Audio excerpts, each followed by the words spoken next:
This is the Iowa Weather Report for Monday, July the 15th, 2013. Now our first look at the 0Z GFS Model Run. This is at 1 p.m. this afternoon. We still have a 594 ridge from the state eastward across the Great Lakes, the Ohio Valley into the Mid-Atlantic and New England. Still have an upper level low over Oklahoma and Texas, and that's producing quite a bit of rain down there. Some showers and thunderstorms, some heavy rain possible down there.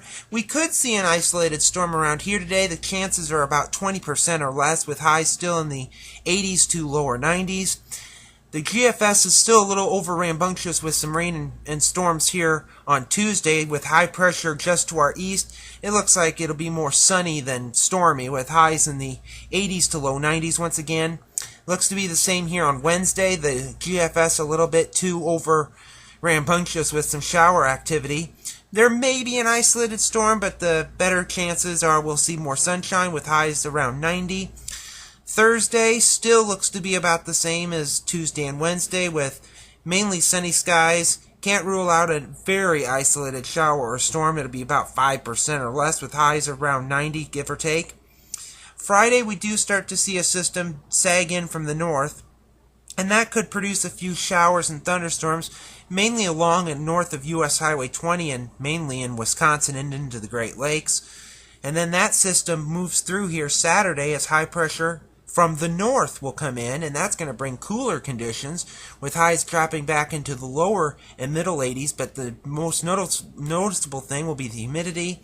That high pressure moves into about the middle of Lake Superior here on Sunday. So temperatures will likely be in the lower to middle 80s, but it'll be the humidity that'll be much lower, and that'll be felt and be feeling really good. A week from today, we still have the westerlies, pretty much a straight west-east flow, a zonal flow. All the warm weather over the south and west, and the Four Corners region, and then in the southern plains. And they'll have the monsoon down there in Arizona and New Mexico. And the warm front will be trying to move through, if this is right, with some showers and maybe a thunderstorm or two as the winds and the hot weather try to come back from the south and west. A couple days after that, as we move into the extended period of voodoo here on the 26th of July, we have a bit of a wavy pattern, a bit of a ridge trying to set up to our west, centered somewhere in the central part of Nebraska. We still have a northerly flow, though, around here. It'll be weak enough that it could bring us maybe a shower or storm. And the chances don't look that great, but it looks like we'll see some seasonal temperatures, maybe slightly above seasonal readings, maybe mid-80s to near 90. And at the end of the forecast here on the 30th of July, a couple of 594 rings from California through the Intermountain West, one over Oklahoma City, another over the Carolinas. We still have a pretty zonal flow across the northern tier, and that could bring us a threat of some showers and thunderstorms. Any rain right now would be plentiful, as we've had several days of dry weather across the area, and then we'll see if we'll get any.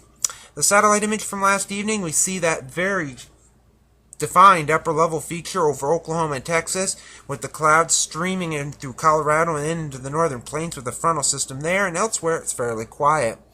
The watch warning map from last evening shows some heat advisories and excessive heat warnings across the Mid-Atlantic and New England, flash flood watches in Texas and New Mexico and Colorado, and elsewhere it was fairly quiet.